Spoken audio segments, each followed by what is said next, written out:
helping you find your happiness. The power of self-compassion for happiness.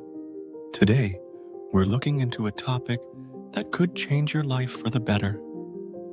Self-compassion and how it can lead to greater happiness. We'll explore what studies have to say about this powerful practice and how you can incorporate it into your daily life. Let's start by defining what self-compassion really means.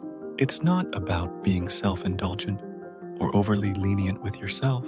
Instead, it's about treating yourself with the same kindness and understanding that you'd offer to a good friend going through a tough time. It's recognizing that we're all human. We all make mistakes, and we all face challenges. Now, you might be wondering, how can being nice to myself actually make me happier? Well, I'll share a surprising study that shows how self-compassion can boost your mood in ways you'd never expect. So why is self-compassion so important? In our fast-paced, achievement-oriented world, we often fall into the trap of harsh self-criticism. We beat ourselves up over every little mistake or perceived failure. But here's the thing. This constant self-judgment doesn't motivate us to do better. In fact, it often does the opposite. Research by Dr. Kristen Neff, a leading expert in the field, has shown that self-compassion is associated with greater emotional resilience, more accurate self-concepts, and less anxiety and depression. In one study, Neff found that people who scored higher on self-compassion scales reported feeling more happiness, optimism, and life satisfaction. Let's look at a practical example. Imagine you've just given a presentation at work and you stumble over your words a few times. The self-critical voice might say, "You're such an idiot. Everyone thinks you're incompetent now." But a self-compassionate response would be more like, "Public speaking can be nerve-wracking.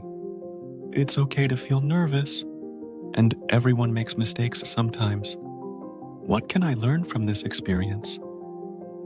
Now, as promised earlier, here's that surprising study I mentioned. Researchers at the University of California, Berkeley, found that people who practiced self-compassion were more likely to engage in healthier behaviors like exercising and eating well. They also had lower levels of stress hormones and reported feeling more connected to others. It turns out that being kind to yourself doesn't just feel good, it actually promotes behaviors that lead to greater overall well-being. So, how can you start practicing self-compassion in your daily life? One simple technique is called the self-compassion break.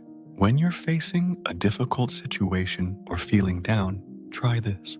First, acknowledge that you're struggling. Say to yourself, "This is a moment of suffering," or "This is really tough right now." Next, remind yourself that suffering is a part of the human experience. You might say, "Everyone goes through difficult times. I'm not alone in this." Finally, offer yourself some words of kindness. Say to yourself, "I'm steadily progressing toward my goals." Or consider saying something like, "I will be kind to myself as I continue to improve." Another powerful practice is mindfulness. This suggests observing your thoughts and feelings without any judgment on your part.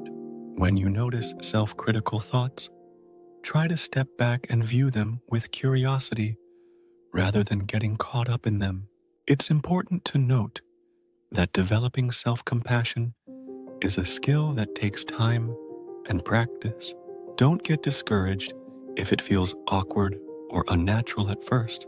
Like any new habit, it gets easier with repetition.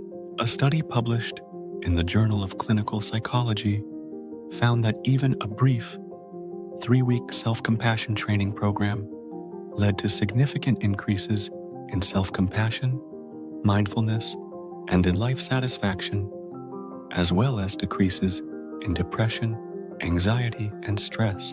Remember, self-compassion isn't about ignoring your faults or avoiding self-improvement. It's about approaching your growth and challenges from a place of kindness and understanding. When we're compassionate with ourselves, we're more likely to learn from our mistakes and persist in the face of setbacks. In fact, research has shown that self-compassionate people are more likely to take responsibility for their actions and are more motivated to improve themselves. They're less afraid of failure because they know they'll be there to support themselves no matter what happens. As we wrap up, I want to encourage you to start small. Try incorporating one self-compassionate practice into your day.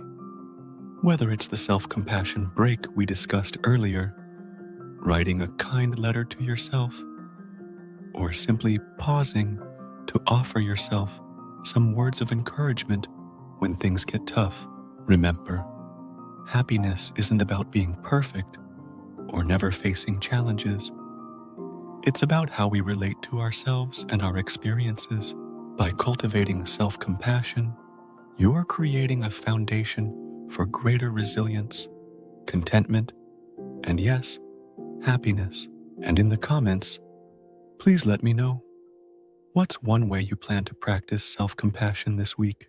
I hope this video has inspired you to be a little kinder to yourself.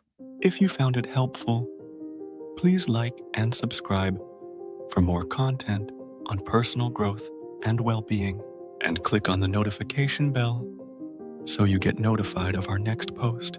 Also, share it with your friends so we can bring you more ideas. Thanks for watching.